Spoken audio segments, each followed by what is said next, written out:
stress. Huh? Is that Sally? Sally! Wait. Huh? Baby, calm down, calm down. Yo, this your Sally, are you okay? Why are you so stressed? I already registered club under Society Act 1966, but I don't know what the tax treatment on my club. Don't worry, I have a friend that can help you. Really? Yes, let me call him first. Hi Alif. Hi ALIAH, is there anything that I can help you?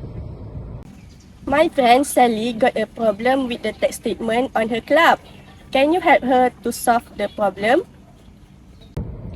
Oh, I see. Sure. You can ask your friend to come to my office tomorrow after lunch. Okay, see you there. Alright, see you there. Bye. The next day.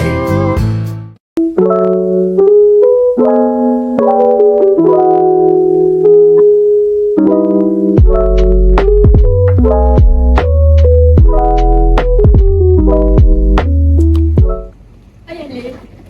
So this is my friend that I interviewed yesterday. Hi Sally, nice to meet you. Hi, nice to meet you too. Please have a seat.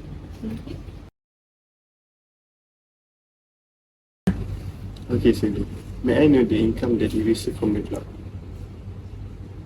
I receive many sources of income, but I confused which one would be taxable.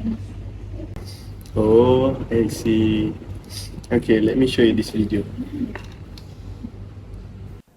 Clubs and societies are formed for social, recreational, sports, arts, science, literature or other leisure pursuits for the benefit and interest of their members. A club is registered under the Societies Act 1966. The IRB has issued public ruling on 12 January 2015 to govern the tax treatment on club, association or any other institution. The tax treatment, a club normally set up to service its member and as such may rely on the purpose of mutuality for tax exemption. Members means who are entitled to vote at a general meeting of the club where effective control is exercised over its affairs. The principle of mutuality states that a man can make a profit by trading with himself. Hence, any contribution or subscription by its members are exempt from tax only hands of the club. Any surplus or contribution are over expenditure is not income. In summary, for the principle of mutuality to apply, the crucial test is that the contributors to the common fund must be participator in the surplus and vice versa. It follows that the surplus of the club is not taxable, where the surplus is an excess of the owner's contribution over expense. Principle of mutuality only applies to dealings with members, contributions and subscriptions. And last, for the tax rate, a club or society normally incorporated as limited by guarantee, registered under a Society Act. As such, it falls under the definition of a body of person. The income is taxed at graduated rate as the individuals without any personal relief. Clubs or associations are run for either for the benefit of their own members or for the wider public goods. If a club association is meant for the benefit of their members only, any income arising from mutual dealings with members is not subjected to tax.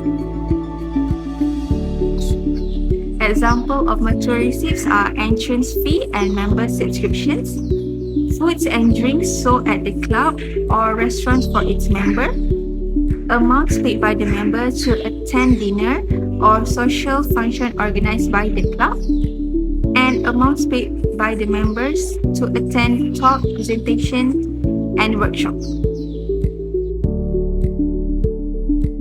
Likewise, any expenses or capital allowance attributable to such income shall be disregarded.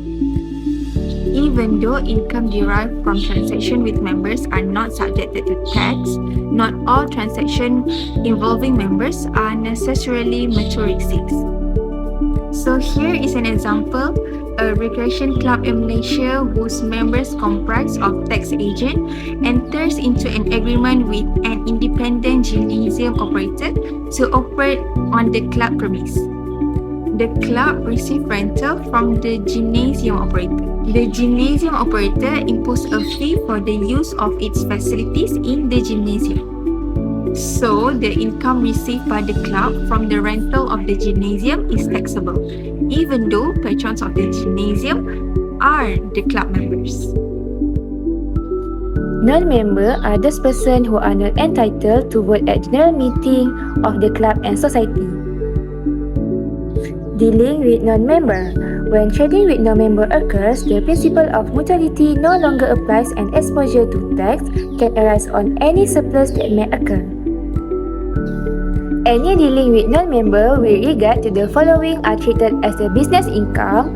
First, fundraising activity or event open to the public such as sale of cookies or fruit juice. Second, rental received for hiring out the club hall, facilities or equipment to the public. Third, amount paid by non-member to attend dinner or social function, talk, presentation or workshop.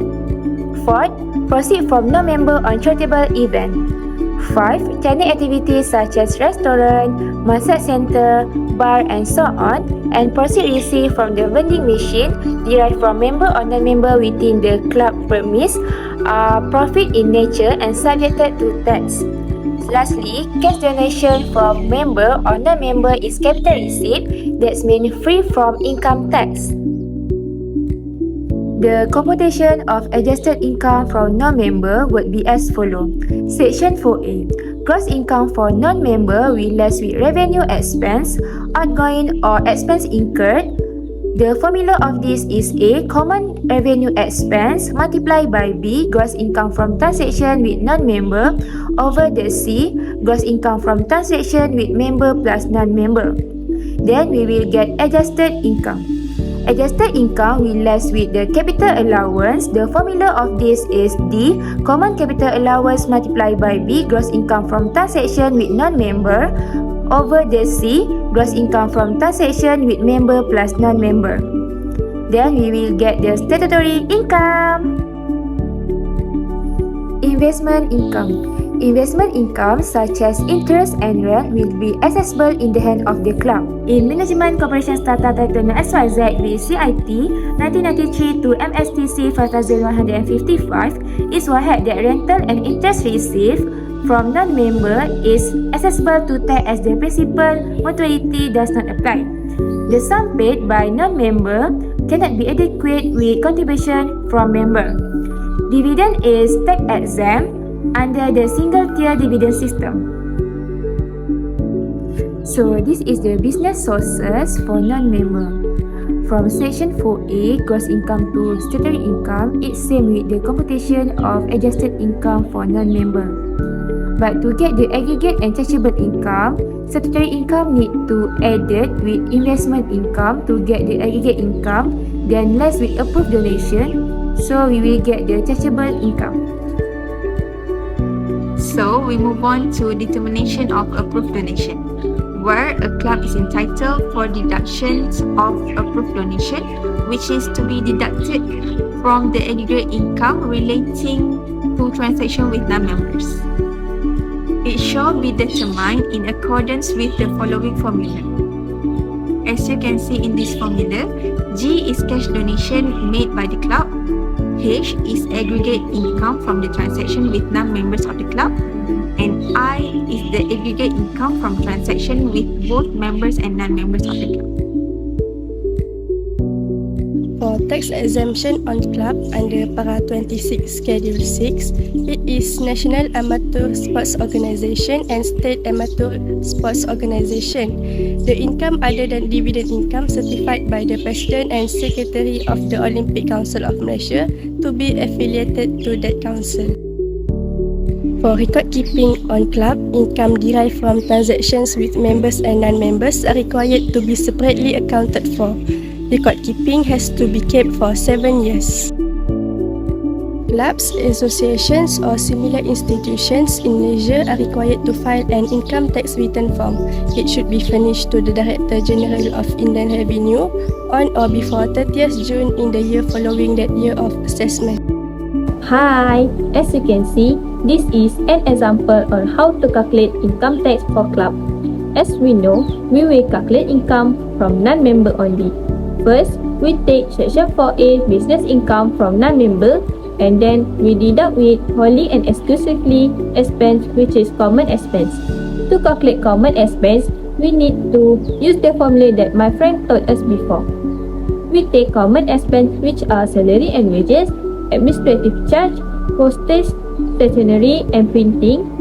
The total of 180,000 times with gross income from non-member 120,000 and divide by gross income from member and non-member 300,000. After get aggregate income, we deduct with non-member capital allowance to allocate. We using formula common capital allowance 15,000 times with gross income from non-member 120,000 and divide by gross income from member and non-member 300,000.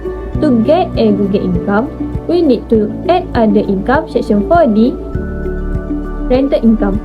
For approved donation, we also need to apportion the donation using formula, and then we get chargeable income. To calculate income tax payable, we have to using scale rate based on their chargeable income. And done! Oh, Now I understand. thank you Adik for helping us. See you later. Bye.